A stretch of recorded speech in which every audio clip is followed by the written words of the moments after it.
ഈ അടുത്ത കാലത്ത് വന്ന കുറേ സിനിമാ പോസ്റ്ററുകൾ ഇപ്പം ഞാൻ നിങ്ങൾക്ക് കാണിച്ചു തരാം.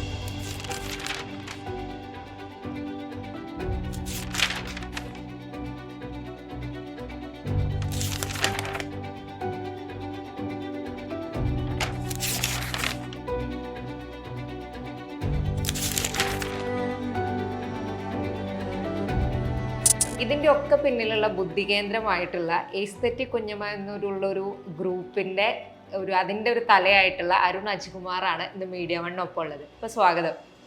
അപ്പോൾ അരുണിൻ്റെ ഫേസ് നമുക്ക് 2 പടങ്ങളിലൂടെയാണ് പരിചയം ഉണ്ടാവുക. പിന്നെ ഇൻസ്റ്റാ ജനറേഷനൊക്കെ നന്നായിട്ട് അറിയുന്നുണ്ടാവും അരുണിൻ്റെ ഒരു ഇൻസ്റ്റാ പ്രൊഫൈൽ ഇതൊക്കെ. പക്ഷെ നമുക്ക് എല്ലാവർക്കും അറിയുന്നത് എസ്തെറ്റിക് കുഞ്ഞമ്മ വഴി ഈ അടുത്ത കാലത്ത് ഇപ്പോൾ ഭ്രമയുഗ അടക്കം ഒടുവിലെത്തി നിൽക്കുന്ന ഒരുപാട് പോസ്റ്ററുകളാണ്. അപ്പോൾ നമുക്ക് ആദ്യം കുറച്ച് പോസ്റ്ററുകളെ കുറിച്ച് തന്നെ സംസാരിച്ച് തുടങ്ങാം. അപ്പം ഇതുവരെ ചെയ്തിട്ടുള്ളതിൽ കുറച്ച് കാലമായിട്ടാണ് തുടങ്ങിയിട്ടുള്ളത്. അപ്പം ഇതുവരെ ചെയ്തിട്ടുള്ളതിൽ നിങ്ങളുടെ ഏറ്റവും കൂടുതൽ സമയം എടുത്ത് ചെയ്ത അല്ലെങ്കിൽ പലതവണ മാറ്റി മാറ്റി ചെയ്ത അങ്ങനത്തെ ഏതായിരിക്കും ഒരു പോസ്റ്റർ? എനിക്ക് തോന്നുന്നത് ഇനീഷ്യൽ ടൈമിലാണ് കുറച്ചുകൂടി സമയം എടുത്തോണ്ടിരുന്നത് ഒരു പോസ്റ്ററിൽ. ഇപ്പം സമയം എടുക്കുന്നില്ല എന്നല്ല, കുറച്ചുകൂടെ ആ സമയത്ത് നമുക്ക് എക്സ്പീരിയൻസ് കുറവായിരുന്നു. അപ്പൊ നമ്മൾ ക്രാക്ക് ചെയ്യാൻ കുറച്ച് സമയം എടുക്കും, വരച്ചു നോക്കും, അങ്ങനെയൊക്കെ. എനിക്ക് തോന്നുന്നു ഇൻ ടേംസ് ഓഫ് പ്രോസസ്സ് നമ്മൾ കുറച്ചധികം സമയം എടുത്തത് ഇപ്പൊ ലേറ്റസ്റ്റ് ചെയ്ത അന്വേഷ് പിങ്കണ്ടത്തിന്റെ ഒരു പോസ്റ്ററിലായിരുന്നു. അതായത് മറ്റേ ടോവിനോ ഒരു ടേബിളിൽ നോക്കിയിരിക്കുന്ന ഒരു പോസ്റ്റർ. അതെ, നാട് മുഴുവൻ വരുന്ന അതെ അതെ. അത് നമ്മള് സ്കെച്ച് ചെയ്ത് അതിന് വേണ്ടിയിട്ട് ഓരോ സാധനങ്ങളും ഡീറ്റെയിൽ ആയിട്ട് 3D ചെയ്ത്, അസ്ലം എന്ന് പറഞ്ഞ പയ്യനെ 3D ചെയ്ത്, അപ്പൊ 3D ചെയ്ത് അത് പ്ലേസ് ചെയ്ത് നോക്കി വർക്ക് ആവുന്നുണ്ടോ നോക്കിയാണ് കുറെ. പിന്നെ ഫോട്ടോഷൂട്ടിന്റെ ടൈം വേറെ. അപ്പൊ അങ്ങനെ എനിക്ക് തോന്നുന്നു അതായിരിക്കും ഏറ്റവും കൂടുതൽ സമയം, കുറെ അധികം സമയം എടുത്ത്. പിന്നെ അതിന് മുന്നേ എനിക്ക് കുറിപ്പാണ് നമ്മൾ വരച്ചതിൽ ഏറ്റവും കൂടുതൽ സമയം എടുത്തത്. ഏകദേശം ഒരു മാസത്തോളം ഫുള്ള് വരച്ചിട്ടുണ്ട് അതില് കുറിപ്പിന്റെ പോസ്റ്ററിൽ. അതാണ് ഏറ്റവും സമയം എടുത്തത്. ഇപ്പോൾ ഏറ്റവും ഇപ്പോൾ വളരെ ക്രിയേറ്റീവ് ആയിട്ടുള്ള ഫീൽഡിൽ ചില സാധനങ്ങൾ നമുക്ക് പെട്ടെന്ന് ക്ലിക്ക് ആവുമല്ലോ. ലൈക്ക് ഇപ്പോൾ നമ്മൾ സിനിമയിൽ പറയുന്ന പോലെ ഫസ്റ്റ് ടേക്ക് തന്നെ ഓക്കെ ആവുന്നത് ഉണ്ടാവും, അല്ലെങ്കിൽ ആദ്യത്തെ ഐഡിയ തന്നെ ഫൈനൽ ഐഡിയ ആയിട്ട് മാറുന്നുണ്ടാവും. അങ്ങനെ ഏതെങ്കിലും പോസ്റ്റേഴ്സ് ഉണ്ടോ? ഫസ്റ്റ് ഒരു സാധനം പിച്ച് ചെയ്തു, അത് തന്നെ ഐഡിയ ലൈക്ക് ഫൈനൽ ആയത്? എനിക്കോട് ഭ്രമയുഗത്തിന്റെ ഇപ്പൊ മിക്ക പോസ്റ്റേഴ്സും നമ്മൾ ആദ്യം പിച്ച് ചെയ്യുന്ന സാധനം അവർക്ക് വർക്ക് ആവുന്നുണ്ട്. അത് എനിക്ക് തോന്നുന്നു ആദ്യം തൊട്ട് ഒരു പ്ലാനിങ് ഉണ്ടായിരുന്നതുകൊണ്ട്, ആ സിനിമയുടെ ഒരു അണ്ടർസ്റ്റാൻഡിങ് ഉണ്ടായിരുന്നതുകൊണ്ട് നമ്മൾ എന്ത് പറഞ്ഞാലും അത് വർക്ക് ആവുന്നുണ്ടായിരുന്നു. ഇപ്പൊ മമ്മൂക്കയുടെ മറ്റേ ഫസ്റ്റ് ലുക്ക് ഉണ്ടല്ലോ നിങ്ങൾ കണ്ട ഇരിക്കുന്നത്, അത് ഒറ്റ പ്രാവശ്യം നമ്മൾ വേണ്ടത് എന്താണെന്ന് അറിയാവുന്നത് കൊണ്ട് അത് അവിടെ ഷൂട്ടിൽ ഇംപ്രവൈസ് ചെയ്തു എങ്കിൽ പോലും അത് ചെയ്ത് കാണിച്ചു കൊടുത്തപ്പോൾ തന്നെ അവർക്ക് വർക്കായി. അപ്പൊ തന്നെ അത് ഇറക്കി. എനിക്ക് ഒരു 2-3 ഡേയ്സിൽ തന്നെ നമ്മൾ ഔട്ട് ഇറക്കി കൊടുത്തായിരുന്നു. അരുണിന്റെ ഒരു ഫസ്റ്റ് ഒരു അരുണിന്റെ ഫോട്ടോയും ഉണ്ട്, എസ്തെറ്റിക് കുഞ്ഞമ്മയിലോ പ്രൊഫൈലിലോ ഉണ്ട്.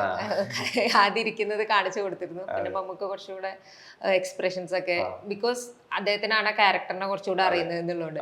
അപ്പോൾ ആ ഇരുത്തം കാണിച്ചു കൊടുത്തപ്പം ഇരുത്തം അരുണിന്റെ ഐഡിയ ആയിട്ട് വന്നതാണോ, അതോ സംവിധായകൻ രാഹുൽ സദാശിവനൊക്കെ പറഞ്ഞിരുന്നോ ഇരുന്നിട്ടാണ് വേണ്ടത് പോസ്റ്ററിന്? ഇല്ല, പുള്ളി നമുക്ക് ഫുള്ള് ഫ്രീഡം തരും. രാവിലേട്ടൻ എന്ന് വെച്ചാൽ എന്തെങ്കിലും പടം കറക്റ്റ് അണ്ടർസ്റ്റാൻഡിങ് നമുക്ക് തന്നിട്ട് ഇതാണ് വൈബ്, ഇതാണ് ജോൺറ, ഇതാണ് സെറ്റിങ്, നീ പിടിച്ചോ എന്നുള്ളതേ ഉള്ളൂ. നമ്മളൊരു ഇന്റേണൽ ടീം ഡിസ്കഷനിൽ നിന്ന് നമുക്ക് ഇങ്ങനെ ഒരു സാധനം പിടിക്കാം. പ്രത്യേകിച്ച് മമ്മൂക്കയുടെ ചെയറും പുള്ളിയുടെ ഇരുത്തമൊക്കെ അതിലൊരു ഇമ്പോർട്ടന്റ് സാധനമാണ്, ഒരു പവറൊക്കെ കാണിക്കുന്ന ഒരു എലമെന്റ് ആണ്. അപ്പോൾ നമ്മളവിടെ ടെസ്റ്റ് ഷൂട്ട് ചെയ്യാൻ പോയപ്പോഴത്തേക്കും നമ്മളവിടെ ചെന്ന് പല സ്റ്റാൻഡിങ്ങും ട്രൈ നോക്കി, ഞാൻ ഇരുന്ന് നോക്കി. ഞാനാണ് ടെസ്റ്റ് ഇരുന്ന് നോക്കിയത്. അങ്ങനെ കിട്ടിയ ഒരു സാധനം കൊള്ളായിരുന്നു എന്ന് തോന്നി. അങ്ങനെ മമ്മൂക്കേനെ ഇരുന്ന് ഇങ്ങനെ തന്നെ ചെയ്യൂന്ന് പറഞ്ഞില്ല, ഇത് നന്നായിരിക്കും, നമുക്കൊന്ന് ഇരുന്ന് നോക്കിയാലോ എന്നുള്ളൊരു സാധനം പിച്ച് ചെയ്തപ്പോൾ പിടിക്കാം എന്ന് പറഞ്ഞിരുന്ന് പിന്നെ എക്സ്പ്രഷൻ കാര്യങ്ങളും പുള്ളി ഇംപ്രവൈസ് ചെയ്ത. അങ്ങനെയാണ് ആ സാധനം വന്നത്. അപ്പൊ അതിനകത്തുള്ള ബാക്കിയുള്ളവരുടെ പോസ്റ്റേഴ്സ്, ഇപ്പം നമ്മൾ സിനിമ കാണുമ്പോൾ സിദ്ധാർത്ഥ് ഭരതന്റെ ആ ഒരു ഫസ്റ്റ് വന്ന പോസ്റ്റർ ഉണ്ടായിരുന്നല്ലോ, പക്ഷെ അത് സിനിമയിൽ ആ ഒരു എക്സാക്ട് സീൻ ആയിട്ടുണ്ട്. ഇവരുടെ നോട്ടത്തിന്റെ ഒക്കെ ഉണ്ട്. പിന്നെ മറ്റേ ലേഡി ക്യാരക്ടറിന്റെയും ആ ഒരു നടന്നു വരുന്ന ഒരു പോർഷൻ നമുക്ക് സിനിമയിൽ കാണാൻ പറ്റും. അപ്പൊ അത് സിനിമയിൽ തന്നെ സ്റ്റിൽസ് എടുത്തിട്ട് പിന്നെ പോസ്റ്റർ ചെയ്താണോ, അതോ സെപ്പറേറ്റ് ആയിട്ട് വർക്ക് ചെയ്തിരുന്നോ? ഇല്ല, ബേസിക്കലി നമ്മൾ എല്ലാവരും വെച്ചിട്ട് ഫോട്ടോഷൂട്ട് ചെയ്തിട്ടുണ്ട്. മീഡിയം ഫോർമാറ്റിൽ തന്നെ എല്ലാവരും വെച്ച് ചെയ്തിട്ടുണ്ടായിരുന്നു. പക്ഷെ മമ്മൂക്കയുടെ മാത്രമേ യൂസ് ചെയ്തിട്ടുള്ളൂ. ഫസ്റ്റ് ലുക്ക് ആയിട്ട് നമുക്ക് ഇരിക്കുന്നത് അതെ, അത് മാത്രമേ യൂസ് ചെയ്തിട്ടുള്ളൂ. അർജുൻ ചേട്ടന്റെയും സിദ്ധാർത്ഥ ചേട്ടന്റെയും ഒക്കെ നമ്മൾ പിന്നീട് സ്റ്റിൽസ് അനലൈസ് ചെയ്തപ്പോൾ പടത്തിന്റെ എല്ലാം നല്ല സീക്വൻസുകളും ഭയങ്കര ലൈഫുള്ള കുറെ പരിപാടികളുണ്ടായിരുന്നു. അപ്പൊ മമ്മൂക്കേനെ ഒരു സൂപ്പർ പവർ പോലെ കാണിച്ചിട്ട് ബാക്കി ആൾക്കാരെ അതിന്റെ ഇടയിൽ പെട്ടിരിക്കുന്ന ഒരു മനുഷ്യരെ പോലെ കാണിക്കാൻ കുറച്ചുകൂടി എനിക്ക് തോന്നി അങ്ങനത്തെ സീക്വൻസുകൾ പിക്ക് ചെയ്തിട്ടേ കാര്യമുള്ളൂ, ലൈവ് ആയിരിക്കും എന്ന് തോന്നി. അതുകൊണ്ടാണ് അങ്ങനെ സിനിമ സ്റ്റിൽസിൽ നിന്ന് തന്നെ പിക്ക് ചെയ്തെടുത്തത്. ഇപ്പം ഈ എസ്തെറ്റിക് കുഞ്ഞമ്മ എന്നുള്ളൊരു പേര്, നമ്മൾ എസ്തെറ്റിക് എന്നുള്ളത് ഒരു സമയത്ത് ഒരു എസ്തെറ്റിക് എന്ന് നമ്മൾ ഇപ്പൊ ക്യാമറ പേഴ്സൺസ് അങ്ങനെയുള്ള കുറച്ച് പേരാണ് ഉപയോഗിച്ചിട്ട് കണ്ടിട്ടുള്ളത്. ഇപ്പൊ പക്ഷെ എങ്ങനെയാണെങ്കിൽ നമ്മൾ ജെൻസ് ഇതിലൊക്കെ അവരിടുന്ന ഫോട്ടോസിലൊക്കെ എസ്തെറ്റിക്കിന്റെ പറയും. പിന്നെ അതിപ്പോ ഒരു ട്രോളുകളിലും പറയും എസ്തെറ്റിക് ആണ് ഫോട്ടോ, അതുകൊണ്ടാണ് മുഖം കാണാത്തത് എന്നൊക്കെ പറയും. അതുപോലെ ഈ കുഞ്ഞമ്മ എന്നുള്ള ടൈമിനും അത് പല പല രീതിയിൽ ആളുകൾ ഉപയോഗിക്കും. ഒരു ദേഷ്യം വരുമ്പോൾ ഉപയോഗിക്കുന്നതുണ്ട്, തമാശക്ക് ഉപയോഗിക്കുന്നതുണ്ട്, അങ്ങനെയാണ്. അപ്പൊ ഇതിന്റെ രണ്ടിന്റെ ഒരു ബ്ലെൻഡ് അരുണിന്റെ തലയിൽ ഉദിച്ചതാണോ അതോ നിങ്ങളുടെ ടീമാണോ, എങ്ങനെയാണ് വന്നത്? ബേസിക്കലി ഞാൻ ഇതുപോലെ തന്നെ കോളേജിൽ പഠിക്കുമ്പോഴാണ് ഈ വേർഡ് കുറച്ച് എനിക്ക് പോപ്പുലർ ആയിട്ട് കേൾക്കാൻ എസ്തെറ്റിക് എന്നുള്ളത്. അതിന് മുന്നേ ഉണ്ടായിരുന്നു, അങ്ങനെയല്ല. അപ്പൊ എനിക്ക് പക്ഷെ അതിനോടൊരു വലിയ താല്പര്യം ഉണ്ടായില്ല, അതിന്റെ അർത്ഥം അറിയില്ലാത്തതുകൊണ്ട് തന്നെ. പിന്നീട് കൂടുതൽ അറിഞ്ഞു വരുമ്പോഴാണ് എസ്തെറ്റിക് എന്ന് പറഞ്ഞാൽ സ്ഥിരമായി നമ്മുടെ കാഴ്ചപ്പാടിനെയും സൗന്ദര്യാത്മകത എന്നൊക്കെ പറയുന്ന ഒരു പരിപാടിയാണ്. അപ്പം അങ്ങനെ ഇരിക്കുമ്പോൾ പിന്നീട് ഒരു പേജ് തുടങ്ങണം എന്നുള്ളൊരു ആശയം വന്നപ്പോൾ എന്തുകൊണ്ട് അങ്ങനെ ഒരു മിക്സ് വരണം എന്ന് വിചാരിച്ചു. ഒരു കോൺട്രാസ്റ്റും ഒരു ഭയങ്കര ഒരു ദേശീനെയും ഒരു റൂട്ടഡ് ആയിട്ടുള്ള കുഞ്ഞമ്മ എന്ന് പറയുന്നിടത്തുള്ള ഒരു സാധനം. പിന്നെ ഇത് തമ്മിലുള്ള ഒരു കോൺട്രാസ്റ്റ് തന്നെയാണ് എനിക്ക് ഭയങ്കര ഇഷ്ടം. ഇപ്പൊ പറയുന്ന പോലെ നമ്മുടെ പോസ്റ്റേഴ്സിൽ നമ്മൾ അതാ റിഫ്ലക്ട് ചെയ്യാൻ ശ്രമിച്ചത്. നമ്മൾ ആദ്യം തുടങ്ങിയ സമയത്ത് കുറെ റിട്രോ വിന്റേജ് പോസ്റ്റേഴ്സ്, അങ്ങനെ ഒരു സ്പിൻ ഓഫ് അല്ലെങ്കിൽ മിക്സ് നമ്മൾ പിടിക്കാൻ ശ്രമിച്ചുകൊണ്ട് തന്നെ ഒരു ഇന്റർനാഷണൽ പ്ലസ് ഒരു ദേശി അല്ലെങ്കിൽ ഒരു സൗത്ത് മിക്സ് കൊണ്ടുവരാൻ വേണ്ടിയിട്ടാണ് എസ്തെറ്റിക് കുഞ്ഞമ്മ എന്ന് കൊണ്ടുവന്നത് എന്നാണ് ഞാൻ വിശ്വസിക്കുന്നത്. ഇപ്പം നിങ്ങളൊരു ഗ്രൂപ്പായിട്ട് വർക്ക് ചെയ്യാണല്ലോ, അപ്പം എസ്തെറ്റിക് കുഞ്ഞമ്മയിൽ ആരൊക്കെ ഉണ്ട്, എങ്ങനെയാണ് നിങ്ങളുടെ ഒരു വർക്കിംഗ് സ്റ്റൈൽ എങ്ങനെയാണ്? എസ്തെറ്റിക് കുഞ്ഞമ്മയിൽ ഇപ്പൊ കറന്റ്ലി 6 മെമ്പേഴ്സ് ആണ് ഉള്ളത്. അപ്പം ദീപക്, യദു, സതീഷ്, നന്ദന, പിന്നെ Chirag, Kishore, our new additions ആണ്.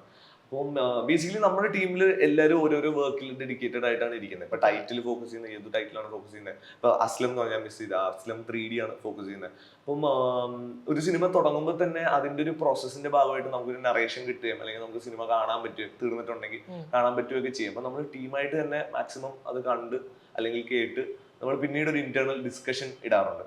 ആ ഡിസ്കഷനിലാണ് ഒരുപാട് ഐഡിയാസ് ത്രോ ചെയ്യുന്നത് പരസ്പരം. അപ്പം ആർക്കൊക്കെ എന്തൊക്കെ സ്കോപ്പിൽ വർക്ക് ചെയ്യാം, ആരുടെ സ്റ്റൈലാണ് കൂടുതൽ ഇതിന് ആപ്റ്റ് ആയിട്ട് വരിക, അല്ലെങ്കിൽ ഇപ്പൊ ടൈറ്റിൽ ചെയ്യുന്നത് യദുവായതുകൊണ്ട് തന്നെ അവന്റെ ഒരു കാഴ്ചപ്പാടും മനസ്സിലാക്കലും ഒക്കെ അവനപ്പം തന്നെ അതിലേക്ക് ഇടും. പിന്നീട് നമ്മളൊരു മൂഡ് ബോർഡിലേക്ക് എത്തുകയും ആ മൂഡ് ബോർഡിനനുസരിച്ച് മെയിൻ കീ ആർട്ടുകൾ ഇന്ന ആളുകൾ ചെയ്യും, ബാക്കി സാധനങ്ങൾ ഇന്ന ആൾക്കാർ ചെയ്യും. അങ്ങനെയൊക്കെയാണ് നമ്മളൊരു പ്രോസസ്സ് പോകുന്നത്. പിന്നെ മൊത്തം ഇംപ്രവൈസേഷൻ ആണ്. ഈ ക്ലയന്റ് ആയിട്ടുള്ള ഇംപ്രവൈസേഷൻ ഉണ്ടാവും, ഡയറക്ടറും പ്രൊഡ്യൂസറും നമുക്ക് ഇൻപുട്സ് തരും. അതൊക്കെയാണ് ബേസിക്. ഇപ്പം എക്സാക്ട്ലി എത്ര വർഷമായി ഇപ്പൊ എസ്തെറ്റിക് കുഞ്ഞമ്മ ഒരു എന്താ പറയാ ഒരു കമ്പനി പോലെ ആ രീതിയിൽ സ്റ്റാർട്ടപ്പ് പോലെയൊക്കെ തുടങ്ങിയിട്ട് എത്ര വർഷം? ഒരു 3.5 വർഷം ആയിട്ടുണ്ടാവുള്ളൂ. ഓക്കെ. അപ്പൊ നിങ്ങൾ 3.5 വർഷത്തിന്റെ ഇടയിൽ നമ്മൾ ഈ സിനിമ എന്നുള്ള ഒരു ഫീൽഡിൽ എടുക്കുമ്പോൾ സർവൈവ് ചെയ്യാൻ വളരെ പ്രയാസമുള്ള ഒരു ഫീൽഡാണ് അത്. അഭിനയത്തിൽ മാത്രമല്ല, ഇത്തരം പറയുന്ന ഇപ്പോൾ പബ്ലിസിറ്റി ക്യാമ്പയിൻ റിലേറ്റഡ് ഒരുപാട് ആളുകളുണ്ട്, എല്ലാവർക്കും ടെക്നോളജി ആക്സസിബിൾ ആണ്. അപ്പൊ 3.5 വർഷത്തിന്റെ ഉള്ളിൽ നോക്കുകയാണെങ്കിൽ നിങ്ങളുടെ ലിസ്റ്റ് എന്ന് പറയുന്നത് വളരെ ഇംപ്രസീവ് ആയിട്ടുള്ള ഒരു ലിസ്റ്റാണ്. അതിനകത്ത് ഇപ്പം ഫ്രീഡം ഫൈറ്റ് പോലെയുള്ള സിനിമകളുടെ ഒരു സൈഡിലുണ്ട്, സമാന്തര സിനിമകളുണ്ട്. അതേപോലെ ഇപ്പം ബ്രഹ്മയുഗം ആണെങ്കിലും കണ്ണൂർ സ്ക്വാഡ് ആണെങ്കിലും കുറുപ്പൊക്കെ പോലെ വളരെ ബിഗ് ബജറ്റിൽ വരുന്ന അല്ലെങ്കിൽ അത്രയും വലിയ സിനിമകളും ഉണ്ട്. അപ്പം എങ്ങനെയാണ് ഒരു ബിസിനസ്സുകാരൻ എന്നുള്ള നിലയിൽ അരുൺ ഈ കുറഞ്ഞ വർഷത്തിൻ്റെ ഉള്ളിൽ ഇങ്ങനെ ഒരു പടിപടിയായി മുന്നേറിക്കൊണ്ടിരിക്കുന്നത്? എന്തെങ്കിലും ട്രിക്ക് ഉണ്ടോ ബിസിനസിന്റെ ഫീൽഡിൽ? അങ്ങനെ ഒരു ബിസിനസ്സുകാരൻ എന്നുള്ളൊരു നിലയ്ക്കല്ല, എല്ലാവരും നമ്മൾ ക്രിയേറ്റേഴ്സ് ആണ്. ബിസിനസ് വരുന്ന സെക്കൻഡ് പാർട്ട്. അപ്പൊ നമ്മുടെ ക്രിയേറ്റീവ് സാറ്റിസ്ഫാക്ഷൻ നമ്മളെല്ലാം ചെയ്തു കൂട്ടുന്നത്. എല്ലാതരം സിനിമയും ഒക്കെ നമുക്ക് ക്രിയേറ്റീവ് ഫ്രീഡം തരുന്ന സിനിമകളാണ് നമുക്ക് ഇതുവരെ ചെയ്യാൻ പറ്റിയിട്ടുള്ളത്. അതൊരു ഭാഗ്യമാണ്. അപ്പം ബിസിനസ് നിലയിൽ ശരിക്കും സർവൈവ് ചെയ്യണം. അതെ തീർച്ചയായിട്ടും. അപ്പം ഇപ്പൊ ഞാൻ ഇതുവരെ വർക്ക് ചെയ്ത സിനിമയിൽ നിന്നൊക്കെ നമുക്ക് കറക്റ്റ് ആയിട്ടുള്ള സപ്പോർട്ടും ഫൈനാൻഷ്യൽസ് ഒക്കെ വളരെ പക്കയായിരുന്നു. അതുകൊണ്ട് തന്നെ നമുക്ക് സർവൈവ് ചെയ്യാൻ, നമ്മുടെ ആസ് എ ടീം സർവൈവ് ചെയ്യാൻ എളുപ്പമാണ്. എനിക്ക് അങ്ങനെ ഒരു ബിസിനസ് മാൻ എന്ന നിലയിലൊന്നും തോന്നിയിട്ടില്ല. അതൊരു വലിയ ടേമാണ്. പക്ഷെ തീർച്ചയായിട്ടും ഇപ്പൊ ഒരു കമ്പനി റൺ ചെയ്യുമ്പോൾ അതിൻ്റെതായ കുറെ പരിപാടികളും ഫൈനാൻസസ് ചെക്ക് ചെയ്യണം, അതിന്റെ എല്ലാവർക്കും അപ്പം. പക്ഷെ നമ്മൾ കൂടുതലും ക്രിയേറ്റീവ് സൈഡിലേക്കാണ് കുറച്ച് വെയിറ്റ് കൊടുക്കുന്നത്. അതുകൊണ്ടാണ് ആൾക്കാർ നമ്മളെ തേടി വരുന്നതെന്ന് വിശ്വസിക്കുന്നത്. ആ ഒരു സന്തോഷം കൊണ്ടാണ് ചെയ്യുന്നത്. ഇപ്പം അരുണിന്റെ പോസ്റ്റുകളിലൊക്കെ പറഞ്ഞിട്ടുണ്ടായിരുന്നു ഫാൻ മെയ്ഡ് പോസ്റ്റേഴ്സ് ഒക്കെ മമ്മൂട്ടിക്ക് വേണ്ടിയിട്ട് ചെയ്തിരുന്ന, അത് വളരെ ഇഷ്ടത്തിൽ ചെയ്തിരുന്ന ഒരു സമയം ഉണ്ടായിരുന്നു. അതിനുശേഷം കണ്ണൂർ സ്ക്വാഡിലാണെങ്കിലും ഇപ്പം പ്രമേയത്തിലാണെങ്കിലും അദ്ദേഹത്തിനൊപ്പം അദ്ദേഹത്തിന് ഫോട്ടോസിന്റെ ഒക്കെ കാര്യങ്ങളൊക്കെ പറഞ്ഞ് ഡയറക്റ്റ് ചെയ്യാൻ കിട്ടിയിരുന്നു. ആ ഒരു എക്സ്പീരിയൻസിനെ അരുൺ എങ്ങനെയാണ്? ഞാൻ ഈ പറഞ്ഞ പോലെ മമ്മൂക്ക, ലാലേട്ടൻ എല്ലാവർക്കും വേണ്ടി അവരുടെ ബർത്ത്ഡേ പോസ്റ്റുകളൊക്കെ നമ്മൾ Yeah. നേരത്തെ ആലോചിച്ച് അതിന് വേണ്ട ഫോട്ടോ കളക്ട് ചെയ്ത് നമ്മളെല്ലാവരും ടീമായിട്ടിരുന്ന് ആലോചിച്ചൊക്കെ ഇറക്കുമായിരുന്നു. അത് അത്യാവശ്യം റീച്ചും ആവുമായിരുന്നു ആ സമയത്ത്. കാരണം എല്ലാവർക്കും അവരെ ഭയങ്കര ഇഷ്ടമാണ്, അവരുടെ ബർത്ത്ഡേ സെലിബ്രേറ്റ് ചെയ്യാനൊരു ഇത് ആണ്. അപ്പം അതിനുശേഷം പെട്ടെന്ന് സിനിമയിലേക്ക് എത്തുമ്പോൾ പെട്ടെന്ന് അത് ഭയങ്കര സറിയല്ല. നമ്മൾ ഇതുവരെ പ്ലാൻ ചെയ്ത് നമുക്ക് മമ്മൂക്ക സിനിമ ചെയ്യാൻ പറ്റും എന്നാ നമുക്ക് ഇത് ചെയ്യാൻ വിചാരിച്ചല്ല. പെട്ടെന്ന് ഒരു ദിവസം ആണ് വിളിക്കുന്നത്, നമുക്ക് ചെയ്യാമെന്ന് പറയുന്നത്. അപ്പൊ അതിനനുസരിച്ച് നമ്മൾ കൂടുതൽ പ്രിപ്പയർ ആവുമായിരുന്നു. നമുക്കൊരു ഫ്ലോവും വരരുത്, പെർഫെക്റ്റ് ആയിട്ടൊരു സാധനം ചെയ്യണം. കാരണം നമ്മൾ ഫാൻ മെയ്ഡ് പോസ്റ്റേഴ്സിന്റെ അത്രയും ഡീറ്റെയിൽ കൊടുത്തിട്ടുണ്ടെങ്കിൽ മമ്മൂക്കയുടെ ഒരു മെയിൻ പോസ്റ്റർ വരുമ്പോൾ എത്രത്തോളം ഡീറ്റെയിൽ കൊടുക്കണം എന്നുള്ളൊരു ധാരണ നമുക്ക് ഇന്റേണലി ഉണ്ടായിരുന്നു. അപ്പൊ അതുകൊണ്ട് തന്നെ നമ്മൾ നല്ലോണം പ്രിപ്പയർ ചെയ്യും. അങ്ങനത്തെ നല്ല സ്കില്ലുള്ള ആൾക്കാരായിട്ട് വർക്ക് ചെയ്യും കൂടുതൽ. അതിന് വേണ്ടിയിട്ട് സ്റ്റഡീസും കാര്യങ്ങളും കൂടുതൽ ചെയ്യാറുണ്ട്. അപ്പൊ അത് ഉണ്ടായിരുന്നുള്ളൂ. അല്ലാതെ വേറെ എക്സ്പീരിയൻസ് ഭയങ്കര സന്തോഷമുള്ള എക്സ്പീരിയൻസ് തന്നെ. ഇതായിരുന്നു ഒരു പ്രിപ്പറേഷൻ സൈഡ് പറയുന്നത്. ഇപ്പം ഇതല്ലാതെ മലയാളത്തിലെ അല്ലാതെ മറ്റു ലാംഗ്വേജസിലും എസ്തെറ്റിക് കുഞ്ഞമ്മ ചെയ്യുന്നുണ്ട്. ഞാൻ വിദ്യാബാലന്റെ ഒരു വർക്കിന്റെ കണ്ടു. അപ്പൊ അതിനകത്ത് പോസ്റ്റർ മാത്രമാണോ അതോ ബാക്കി ഫീൽഡുകളിലും ഉണ്ടോ? വിദ്യാബാലന്റെ പടം ബേസിക്കലി അഭിനയിച്ചൊരു പടമാണ്. ഓക്കെ. അതൊരു 1.5 കൊല്ലം മുന്നേ ഞാൻ അഭിനയിച്ചത്. It's coming out soon. അപ്പൊ അതിനുശേഷം അതേ പ്രൊഡക്ഷൻ ചെയ്യുന്ന അടുത്ത പടം ഡിംപിൾ കപ്പാടി, ആർത്തി ഷെട്ടി ഒക്കെ ഉള്ള ഒരു പടമാണ് നമ്മൾ ഡിസൈൻ ചെയ്തേക്കുന്നത്. അപ്പം അങ്ങനെ ഞാൻ തമിഴിലും നമ്മളിപ്പോ വിജയ് ആന്റണി സാറിന്റെ ഒരു പടം ചെയ്യുന്നുണ്ട്, ഇപ്പം വിഘ്നേഷ് ശിവൻ സാറിന്റെ ഒരു പടം ചെയ്യുന്നുണ്ട്. അപ്പൊ അങ്ങനെ പല ഭാഷയിലും കിട്ടുന്നതെല്ലാം ചെയ്യുന്നു എന്നുള്ളതാണ്. ഇപ്പം അതിനൊപ്പം തന്നെ അഭിനയവും കൊണ്ടുപോകുന്നുണ്ട്. ഇപ്പൊ പൂക്കാലത്തിലെ വേഷം എന്ന് പറയുന്നത് ഭയങ്കര ഫണ്ണി ആയിട്ട് സിനിമ മൊത്തത്തിൽ ആ ഒരു ലൈൻ ഉണ്ടായിരുന്നു. പക്ഷെ അതിനകത്ത് കോംപ്ലക്സ് ആയിട്ടുള്ള ഒരുപാട് കാര്യങ്ങളും വരുന്നുണ്ട്. പക്ഷെ അന്വേഷിപ്പും കണ്ടെത്തലെത്തുമ്പോൾ അങ്ങനത്തെ ഒരാളെ അല്ല. നമുക്ക് ആദ്യം ഭയങ്കര ദേഷ്യം തോന്നും. പിന്നെ അയാൾക്ക് പോലീസിന്റെ അടിയൊക്കെ കിട്ടുന്ന സമയത്ത് കഷ്ടമായി പോയല്ലോ എന്താണ് എന്നുള്ളൊരു ഇതും വരുന്നു. അഭിനയം എങ്ങനെയാണ്? ഇതിനൊപ്പം കൊണ്ടുപോവുകയാണോ? ഇപ്പൊ നമ്മൾ ക്രിയേറ്റീവ് ആയിട്ട് വർക്ക് ചെയ്യണം, അതിന്റെ ഒപ്പം തന്നെ നമ്മൾ ഇതിന്റെ ഒരു ഫേം എന്നുള്ള നിലയ്ക്ക് മുന്നോട്ട് കൊണ്ടുപോകണം. അതിന്റെ ഒപ്പം തന്നെയാണ് അഭിനയവും എടുക്കുന്നത്. എങ്ങനെയാണ് ഇതൊക്കെ മാനേജ് ചെയ്യുന്നത്? പിന്നെ അഭിനയം ഭയങ്കര പാഷനേറ്റ് ആണോ? അതെ, തീർച്ചയായിട്ടും. ഞാനൊരു 12 കൊല്ലത്തോളം നാടകം പഠിച്ചിട്ടുണ്ട്, ലോകധർമ്മി എന്ന് പറഞ്ഞിട്ട്. ലോകധർമ്മി നാടക ഗ്രൂപ്പില് വിനയ് അപ്പൊ അവിടെ നിന്നാണ് ഞാൻ ചെറുപ്പം ഒരു 3ാം ക്ലാസ് തൊട്ട് അവിടെയാണ് പഠിക്കുന്നത്. അപ്പം ചന്ദ്രഹാസൻ സാറിന്റെ ഒരു ഗൈഡൻസും പരിപാടികളൊക്കെ ആയിരുന്നു.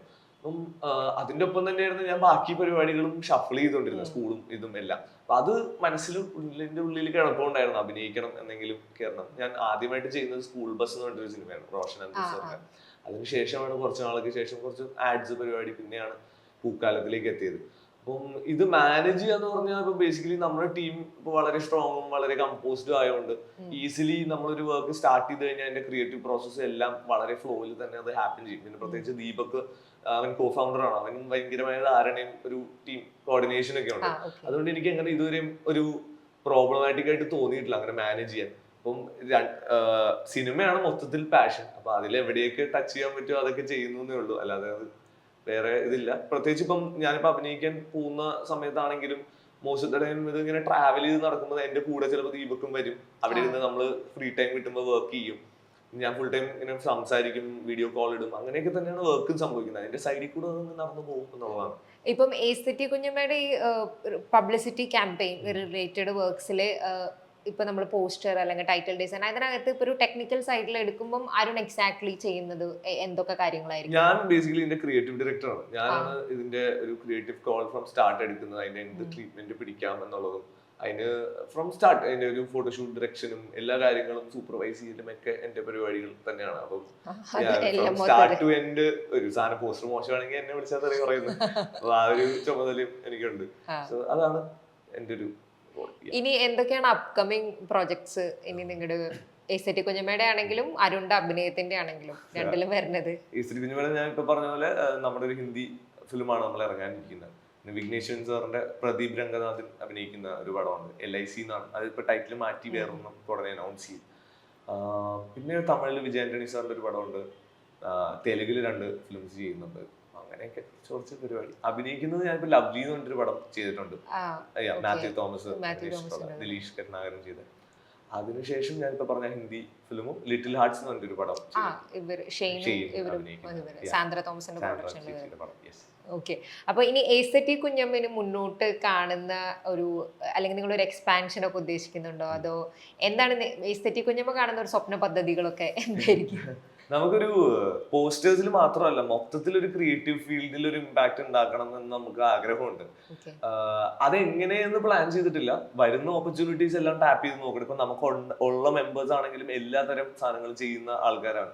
അത് ഇപ്പം ജസ്റ്റ് പോസ്റ്റർ ഡിസൈനിങ് മാത്രമല്ല, ഇപ്പൊ ഈ പറയുന്ന 3D മോഷൻ ഡിസൈൻ എന്നൊക്കെ പറയുന്ന പോലെ, അല്ലെങ്കിൽ ഫിലിം മേക്കിങ്ങിലും കുറച്ചൊരു ധാരണയും ആഗ്രഹവും ഉള്ള ആൾക്കാരാണ്. നമുക്ക് എന്തെങ്കിലുമൊക്കെ ഒരു ഒരു ക്രിയേറ്റീവ് പ്ലാറ്റ്ഫോം ലൈക്ക് അപ്കമിങ് ആർട്ടിസ്റ്റുകൾക്കും കുറെ ക്രിയേറ്റേഴ്സിനൊക്കെ നമ്മുടെ ഒപ്പം കൊളാബറേറ്റ് ചെയ്യാൻ പറ്റുകയും അല്ലെങ്കിൽ സിനിമയിലേക്ക് കയറി നമുക്ക് നമ്മുടെ ഒരു സിഗ്നേച്ചർ ഇടാൻ പറ്റണം എന്ന് വിചാരിക്കുന്ന ഒരു പ്ലാറ്റ്ഫോം ആവണം എന്നാണ് ഫസ്റ്റ് ഞാൻ ചിന്തിക്കുന്നത്.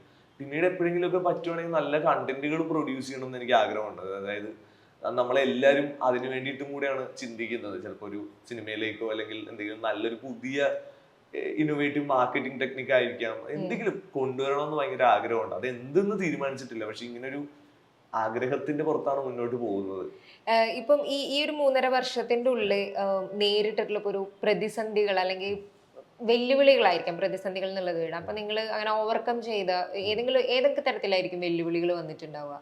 എങ്ങനെയൊക്കെ ആയിരിക്കും ഓവർകം ചെയ്തിട്ടുണ്ടാവുക? വെല്ലുവിളികൾ എനിക്ക് തോന്നുന്നു നമ്മള് ആരും ഡിസൈൻ പഠിച്ചിട്ടല്ല ഇങ്ങോട്ട് വന്നത്. ഡിസൈൻ അറിയാവുന്ന ആരുമില്ല നമ്മുടെ ടീമിൽ. അറിയാവുന്നതെന്ന് വെച്ചാൽ ടെക്നിക്കലി ഇപ്പം കോഴ്സ് ചെയ്ത് പഠിച്ച ആരുമില്ല. ഇപ്പൊ ഞാൻ ബികോമോ പഠിച്ചത്, ദീപക് വേറെ ഡ്രോപ്പ് ഔട്ട് പോലെ പരിപാടിയായിരുന്നു. അപ്പം നമ്മളാരും അത് പഠിക്കാത്തതുകൊണ്ട് തന്നെ അതിന്റെ ഒരു ടെക്നിക്കാലിറ്റി അറിയില്ല എന്ന് വിചാരിച്ച് ഇനീഷ്യലി എല്ലാവരും നമ്മളെ അത് വേണോ ഇങ്ങനെ ചെയ്യണോ നിങ്ങൾ പഠിച്ചിട്ടില്ല അങ്ങനത്തെ ഒരു സാധനം ഉണ്ടായിരുന്നു. പിന്നെ പിന്നെ ഫിലിം ഫീൽഡ് ഭയങ്കര like if you know something very well അവര് നമ്മളെ ആക്സെപ്റ്റ് ചെയ്യും, അവര് നമ്മൾ എടുക്കും. അതുകൊണ്ട് അങ്ങനെ ഒരു പ്രതിസന്ധി വേറൊന്നും നമുക്ക് തോന്നിയിട്ടില്ല. നമ്മൾ പിന്നെ പെട്ടെന്ന് അഡാപ്റ്റ് ചെയ്തെടുക്കുകയും കാര്യങ്ങൾ പഠിച്ചെടുക്കുകയും നമുക്ക് ഒരു അറിവുണ്ടായിരുന്നു എങ്ങനെ ചെയ്യണം, എങ്ങനെ മാറി ചിന്തിക്കാം എന്നുള്ളത്. ചിലപ്പം ഈ ടെക്നിക്കൽ ലൈക്ക് ഒരു കോഴ്സിന്റെ നോളജ് ഇല്ലാത്തതുകൊണ്ട് ആൾക്കാർക്ക് ചിലപ്പോൾ ഒരു ഭയക്കണോ എന്നുള്ളൊരു ഫീൽ ഉണ്ടായിരുന്നു കാണാം. പിന്നെ പ്രോബബ്ലി നമ്മൾ യങ്സ്റ്റേഴ്സ് ആണ്, തുടങ്ങിയ സമയത്ത് 20 വയസ്സുള്ളപ്പം പിള്ളേരാണ്, വിശ്വസിക്കാമോ പിള്ളേര് കളിയായിരിക്കുമോ എന്നുള്ളൊരു ഡൗട്ട് അത് ഇപ്പോഴും എല്ലായിടത്തും ഉണ്ടാവാം. പക്ഷെ എനിക്ക് തോന്നുന്നു ആ സമയത്തെ നമ്മൾ വിശ്വസിച്ച് വന്ന ഒരുപാട് വലിയ ക്രിയേറ്റേഴ്സ് ഉണ്ട്. അവരൊക്കെ നമ്മുടെ സ്കിൽസ് മാത്രമാണ് നോക്കിയെന്നാണ് ഞാൻ വിചാരിക്കുന്നത്. അപ്പോൾ അതും ഒരു പ്രതിസന്ധിയായിട്ട് എനിക്ക് കണ്ടുപിടിക്കാൻ തോന്നുന്നില്ല. മൊത്തത്തിൽ ഇതുവരെ ഭാഗ്യത്തിന് പ്രതിസന്ധികളൊന്നും ഉണ്ടായിട്ടില്ല. ഓക്കെ. അപ്പോൾ ഇത്രയും സമയം മീഡിയ വണ്ണിനോട് എസ്തെറ്റിക് കുഞ്ഞമ്മേനെ കുറിച്ചിട്ടും പിന്നെ അനന്റിനെ കുറിച്ചൊക്കെ സംസാരിച്ചതിന് ഒരുപാട് നന്ദി. അപ്പോൾ എസ്തെറ്റിക് കുഞ്ഞമ്മ ഇനിയും വളരട്ടെ, പുതിയ പുതിയ ആശയങ്ങൾ ഐഡിയകളൊക്കെ നമുക്ക് കാണാൻ കിട്ടും. ഇപ്പം നമ്മൾ സിനിമ കാണുന്ന അതേ ഇൻട്രസ്റ്റിലാണ് നമ്മൾ സിനിമ റിലേറ്റ് ചെയ്ത് വരുന്ന പോസ്റ്റേഴ്സും ടൈറ്റിൽസ് ഒക്കെ ആളുകൾ കാത്തിരിക്കുന്നത്.